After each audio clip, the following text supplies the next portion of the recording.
अस्सलाम वालेकुम नाज़रीन, दादा की पोती के बारे में बहुत चर्चे हो रहे थे तो मैंने सोचा क्यों ना आज दादा की पोती यानी कि महा बुखारी के बारे में आपको बताया जाए कि ये मोहतरमा है कौन है। महा बुखारी का ताल्लुक है अलीपुर से और महा बुखारी के मुताबिक अलीपुर में जितने भी खंबे और सड़कें हैं सब कुछ उनके दादा ने बनवाया, क्योंकि वो एक टाइम में वहां पे एमपीए रह चुके हैं। वो वोट मांगने तो जाती हैं मगर कहती हैं कि सियासत करने नहीं आई हूँ, और वो लोगों को बताती हैं कि मैं आप ही की बेटी हूँ।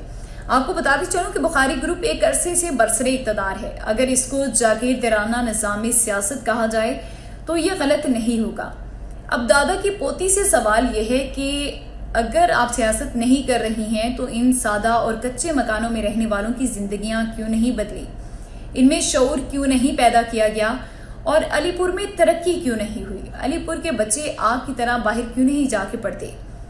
बात करें इनके शजरा नस्ब की तो दादा की पोती के वालिद मोहतरम यानी कि बासित बुखारी यहाँ से एमएनए के उम्मीदवार थे और उनकी बड़ी बहन शहरबानो बुखारी साथ वाले हलके से एमएनए की उम्मीदवार थी और पीछे रह गई उनकी वालिदा। तो उनकी वालिदा इसी हलके से एमपीए की उम्मीदवार थी और एमपी के लिए इलेक्शन लड़ रही थी। ये बुखारी फैमिली 3 दिहाइयों से इलेक्शन लड़ती आ रही है। अब जो दादा की पोती है वो अपनी फैमिली की कैंपेन कर रही थी, वो खुद इलेक्शन नहीं लड़ रही थी कि उनके मुताबिक वो अभी अभी बाहर से पढ़ के आई हैं तो इसलिए इलेक्शन नहीं लड़ रही। उनके वालिद ने काफली के लिए 2002 में इलेक्शन लड़ा, फिर वो नून लीग में आ गए, नून लीग को छोड़ा तो पीटीआई में आ गए, फिर उन्होंने पीटीआई को छोड़ा और नून लीग में उन्होंने शमूलियत इख्तियार कर ली। मजे की बात तो ये है कि ये लोग आपस में ही इलेक्शन लड़ते हैं, यानी कि कोई तीसरा बंदा इनके ऑपोजिट नहीं होता।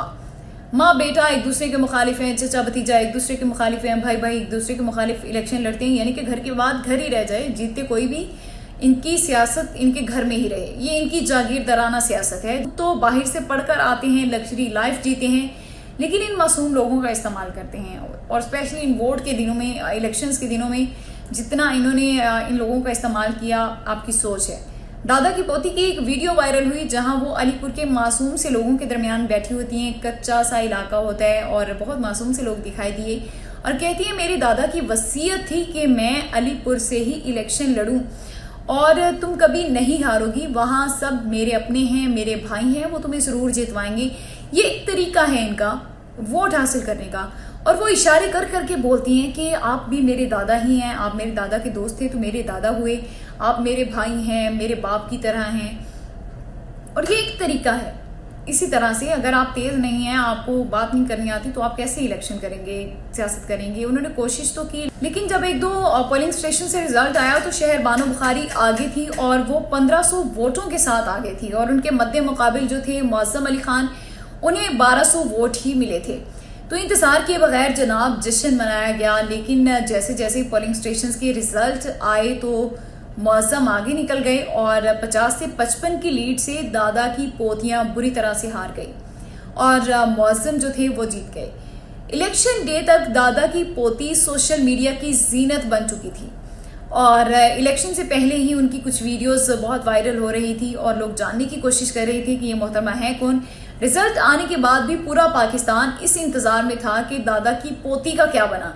दादा की पोती कामयाब तो ना हो सकी, लेकिन सोशल मीडिया पर उनको खूब डिस्कस किया गया। इवन जब कल हम लोग रिजल्ट अनाउंस कर रहे थे तो हम लोग भी आपस में यही बात कर रहे थे कि दादा की पोती कहाँ है और वो बेचारी तो बुरी तरह से हार चुकी थी, वो कैसे नजर आती। और उसके बाद आज भी अगर मैंने सोशल मीडिया अकाउंट्स अपने ओपन करके देखे हैं तो हर जगह पे दादा की पोती ही छाई हुई थी कि मेहरबानो बुखारी का क्या बना, मेहरबानो बुखारी किधर हैं। आई थिंक सो कि अब वो नज़र नहीं आएंगी, लेकिन ये है कि एक इलेक्शन कैंपेन की वजह से उन्हें अच्छा खासा फेम मिल गया और जिस बंदी को लोग नहीं जानते थे, उनकी बहन जो कि एमएनए का इलेक्शन लड़ रही थी, उनके बारे में लोगों को नहीं पता था और मेहरबानो बुखारी जो हैं वो छा चुकी हैं सोशल मीडिया पर। मुख्तलिफ मीम्स बन रही हैं उन पर और उनकी वीडियोस जो हैं वो वायरल हो रही हैं, तरह तरह के तबसरे किए जा रहे हैं। लेकिन अफसोस की बात यह है कि उनकी कोशिशें जो हैं वो रंग नहीं लाई और वो बुरी तरह से हार चुकी हैं। आज की वीडियो से इतना ही। अगर आपको हमारी वीडियोस अच्छी लगती हैं तो हमारे यूट्यूब चैनल को लाइक कीजिए, सब्सक्राइब कीजिए, कमेंट कीजिए और शेयर करना मत भूलिए।